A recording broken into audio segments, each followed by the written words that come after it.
Hi everyone, I'm Zan, your astrologer, and welcome to your midweek astrology update. Today we have a really active sky, but perhaps not in the most peaceful or constructive sense, because we have a tight conjunction between the moon and Uranus, and later on today between the moon and dark moon Lilith, all in the sign of Taurus, and both of these conjunctions can awaken our emotions, they can awaken our senses in a very rebellious kind of way, especially that Uranus and Saturn hold a square. And even though this square is something that we're already used to, it is basically out with the old and in with the new. All the ideological clashes on the world stage in politics, different opinions, different visions and perspectives about what is going on in the world. But whenever the moon is also part of this picture, whenever the moon conjuncts this, well, it adds that much more emotion, it adds that much more inner restlessness, perhaps anxiety, perhaps fears onto it, and dark moon Lilith adds a lot of frustration. Because in the sign of Taurus, she is all about the five senses, which need to be satisfied as well. That means taste, that means touch, smell. And a lot of people are having difficulties enjoying the smaller and bigger pleasures of life exactly because of the restrictions and, everything Saturn in Aquarius symbolizes. Even though some rules, some obstacles, so to speak, that Saturn are for the greater good of everyone, well, still, having to deal with it for such a long time and having to say no to a lot of desires, a lot of things that we were used to before the restrictions, because Taurus is a very conservative and traditional sign, as in when there is genuine pleasure in something, well, Taurus wants to preserve that and enjoy it anytime it is possible. So it's not very easy to let go of certain things we were accustomed to. But of course, this is just one part of this energy. The moon conjunct Taurus can also bring up a lot of insecurities, everything that bothers us, everything that we fear. And of course, many of those fears are genuine, they are very rational. Like, for example, the economic instability in the world. Even though we might be trying our very, very best to make sure that our own individual personal situation is as stable as it can be, but still the fears are still there, and they are kind of rational because anything can happen to any of us, especially if the world economy starts to decline even further.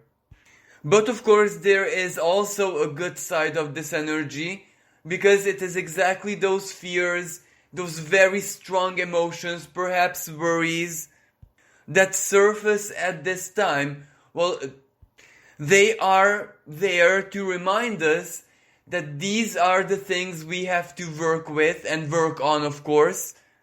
And by work, I don't really mean inner work, as in to silence our fears, but rather to create and then follow a plan to eliminate the source of these fears, these insecurities, these very strong emotions from our lives, by simply having much greater stability so that we can know that we're going to be okay, or at least we'll be able to manage in any situation.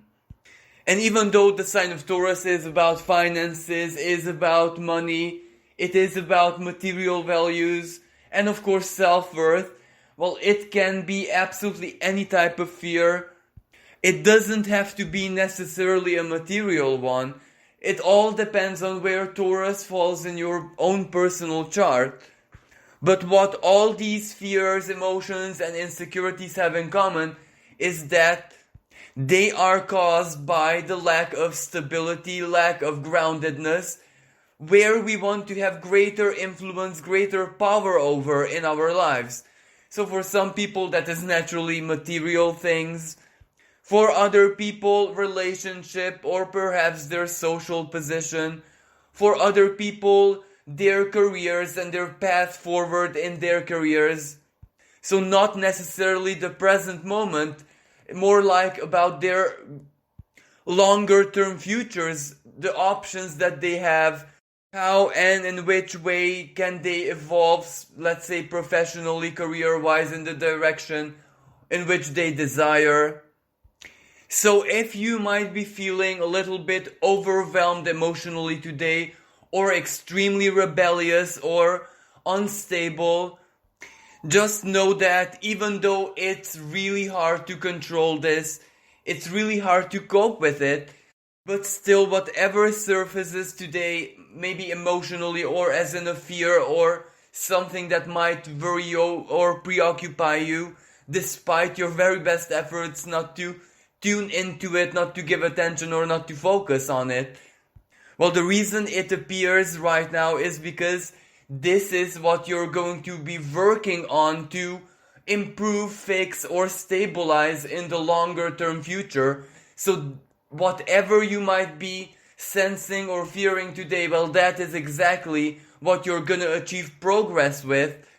Of course, with your own unique and individual timing, the steps that you take, how you find a way to create improvements. And of course, because Uranus is in the sign of Taurus, that also means that one of the key factors is that all of us have to step out of our comfort zones and perhaps manage things in new ways which we might not have tried out in the past.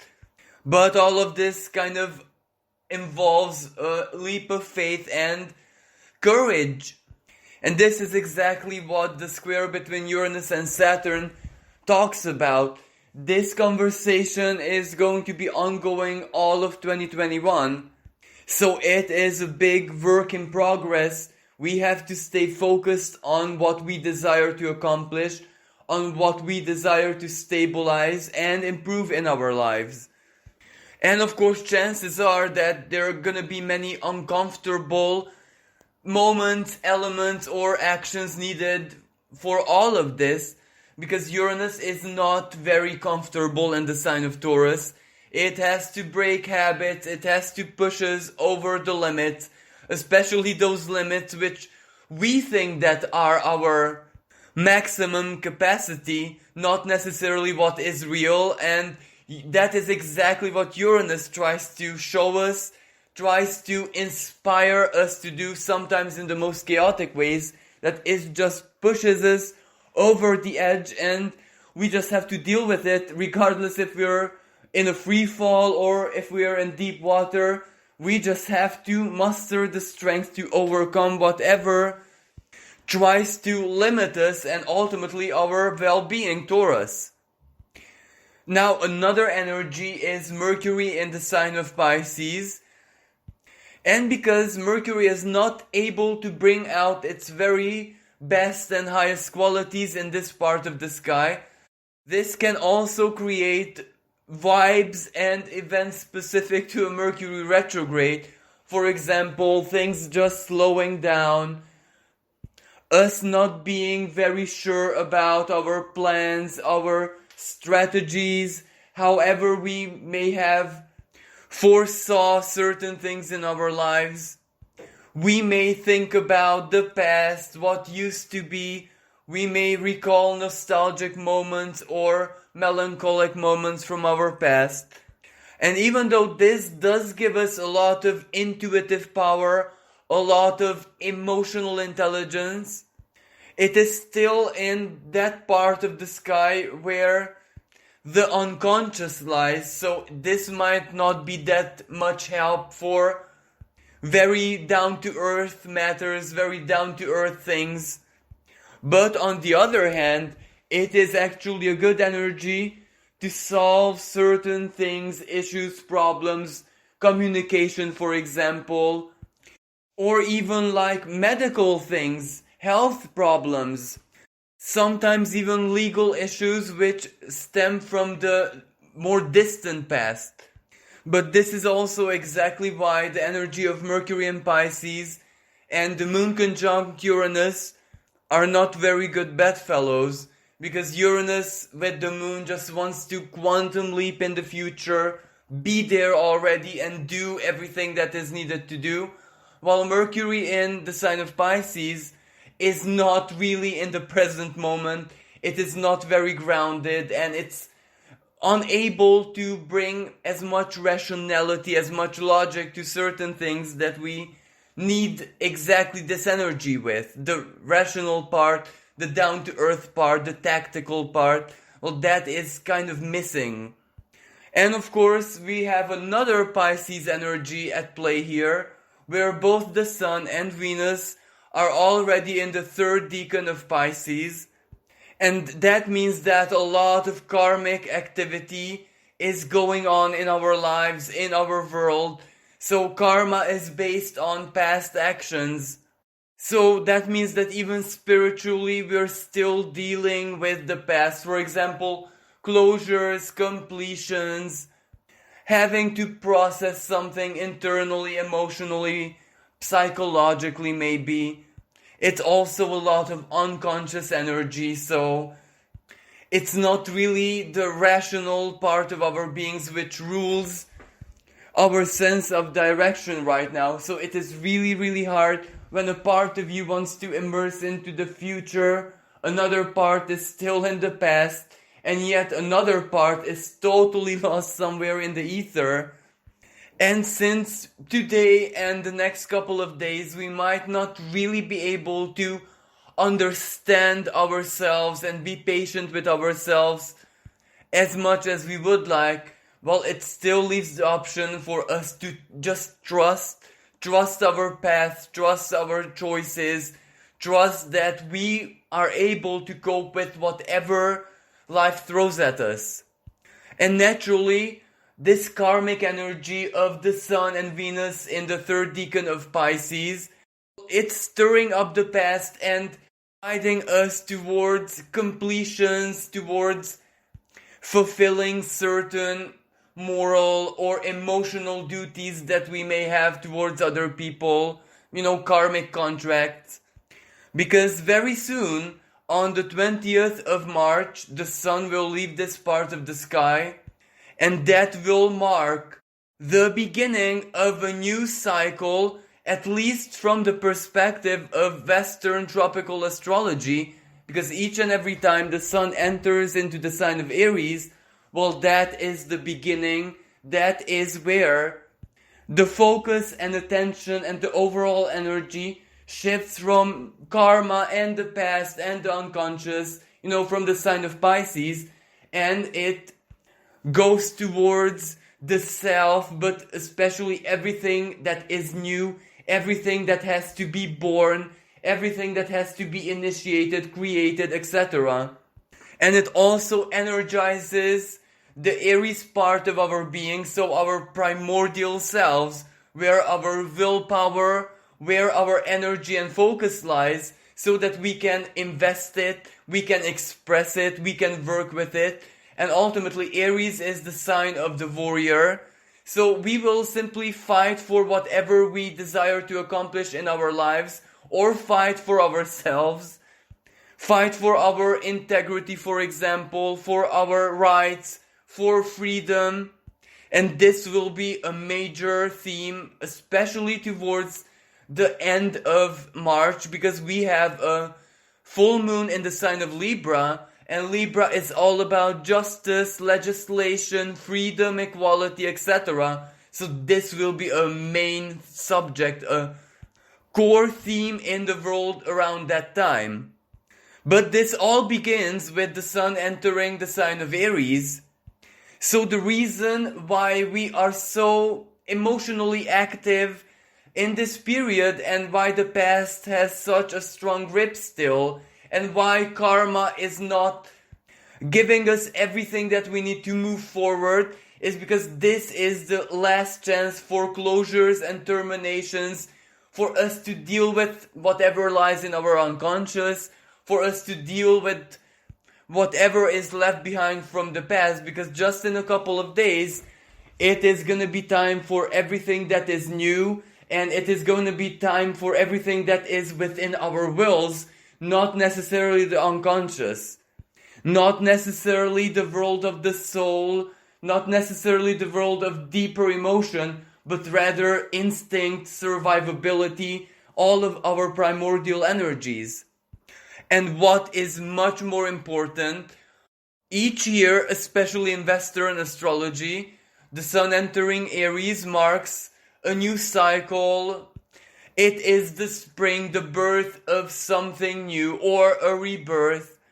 But this year, well, it is going to be really, really powerful, really, really special, because this is the first sun in Aries that we have after last year December great conjunction, where Saturn and Jupiter met at 0 degrees in the sign of Aquarius, opening a new paradigm, opening up yet a new cycle of the next 20 years in our lives.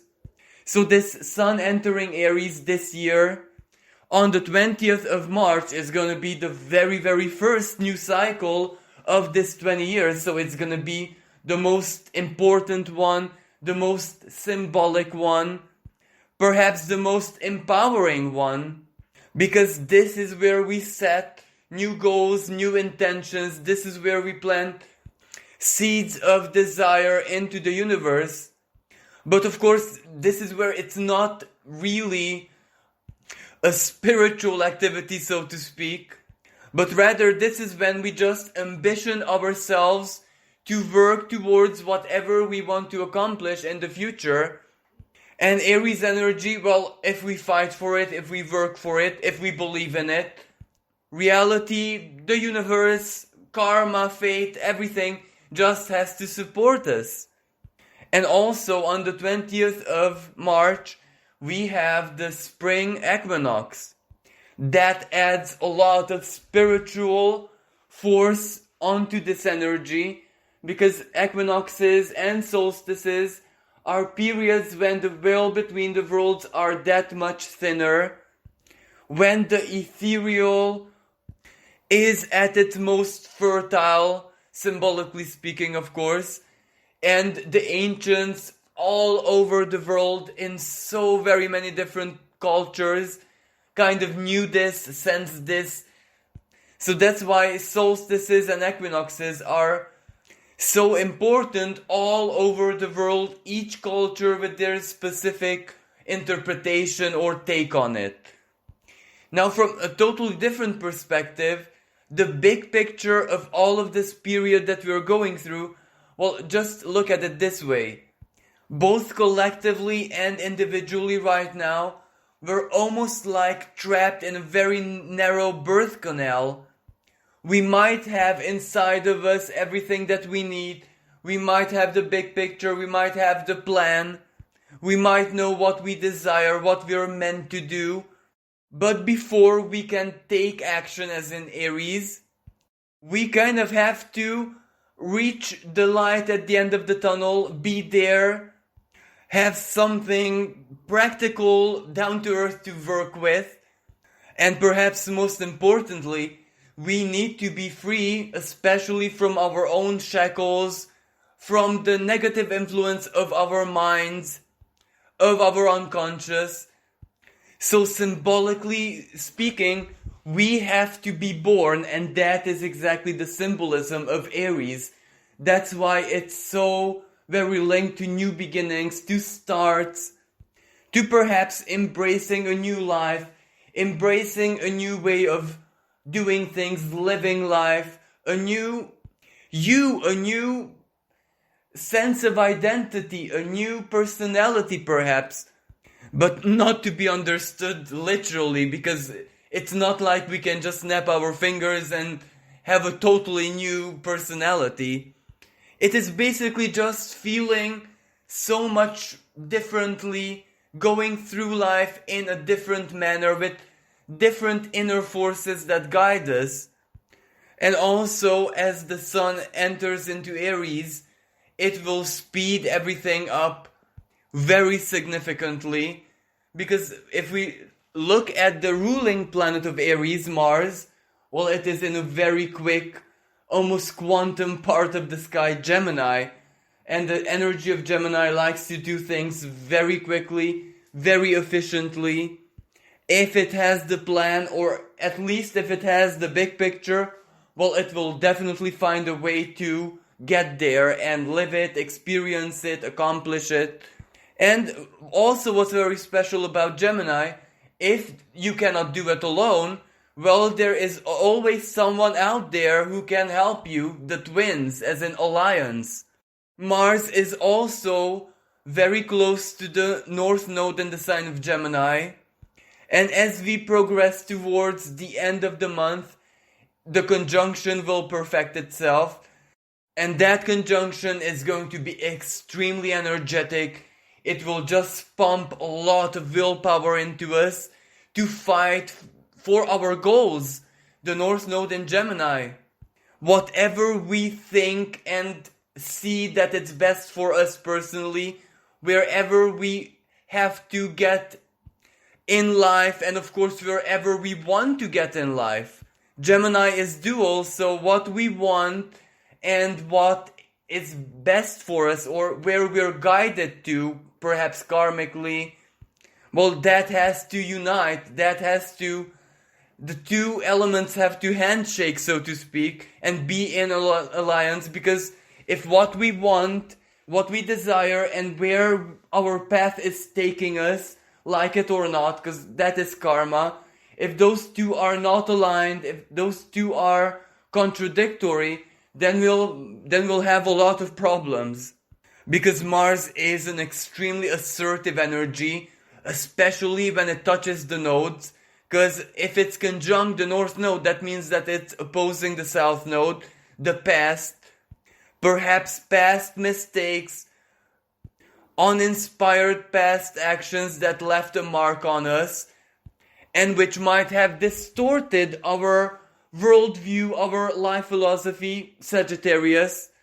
So at that time when Mars is going to conjunct the North Node, we might be under a lot of pressure, because on one hand, as I said, it will energize our desires to just move forward in life, but at the same time it might trigger certain karmic lessons, perhaps temptations, perhaps an old pattern, an old philosophy, and we will just have to prove to ourselves that we are not the same person who falls for that anymore. So we will have to prove just how serious we are about the future that we want to accomplish for ourselves.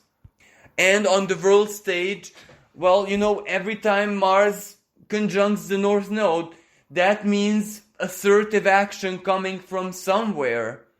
And with this South Node in Sagittarius, that can also represent religion, that can also represent legislation and legal issues. So this might play out as some kind of extremism or a terrorist action, but let's hope that we as a collective, we as a species have learned enough lessons about those topics, those issues, and that history or this karmic influence won't repeat itself. It can very well be just a legal case, for example, people rising up and taking legal action against, let's say, the restriction rules, the legislation. They'll contest it in court. This is also one of the ways this energy can play out, and let's hope that it's gonna be this one. But as I said, this is happening towards the end of March, so it's not an ongoing theme right now. And last but not least, I would also like to highlight another astrological energy that we can use towards our greatest good. But this is a little bit optional, let's say, because it is a sextile, and it means that it's a blessing, it's an inspiration or a guidance, or simply an infusion of power. Pluto is one of the planets involved in this celestial conversation. but it's up to us to decide if we want to use it or if we want to take action or do anything with it. It's not something that is guaranteed to happen, yet still, because it's Pluto power, especially in Capricorn, earthly power, sextiling the Sun and later on Venus in the sign of Pisces. Well, first of all, it means that if we dream big, if we simply infuse our desires with psychological strength, determination, willpower, we might just create our own luck in a manner of speaking. Because strong desire, Venus sextiling Pluto can give us a certain kind of magnetism where what we truly need and desire just enters our life one way or another. And naturally, if we correlate this to the beginning of Aries season, which is upcoming, this is a really good period to attract everything that we need in our lives for that new beginning, for our plans, for our new initiatives, new starts, whatever fresh and new this Aries season is going to create in your life personally. And it may come from the past, it may result as good karma, but it can also come in the most unexpected ways, because many times the spiritual forces, the power of the divine, so to speak, the sign of Pisces, is not really linear, so it can work in the most miraculous of ways. And at the same time, we also have Mars trining Saturn, a trine which perfects itself towards the very, very end of the week. And basically that is also the energy of breakthrough, accomplishment, success, harvest, getting what you want, getting what you invested your energy into. And it's a trine, so it's a blessing. Maybe the blessing comes in the form of someone who helps you, an influential person, someone who owes you. But it can also be someone totally new. Aquarius, Saturn in Aquarius can represent new people who enter your life to stay there for the long term, as in new long-term friends, new long-term social connections, etc. It can also be something else which simply gives a structure, sense of security to your life, to your situation, especially one that is meant for the longer term future, so it's there to stay. Well, this concludes today's horoscope. Thank you so much for listening. Thank you for all the support, all the likes, shares, and wonderful comments. If you'd like to support my work and my channel, you can donate through the PayPal link in the description below. Thank you once again, and I wish everyone an amazing week. Until next time, bye for now.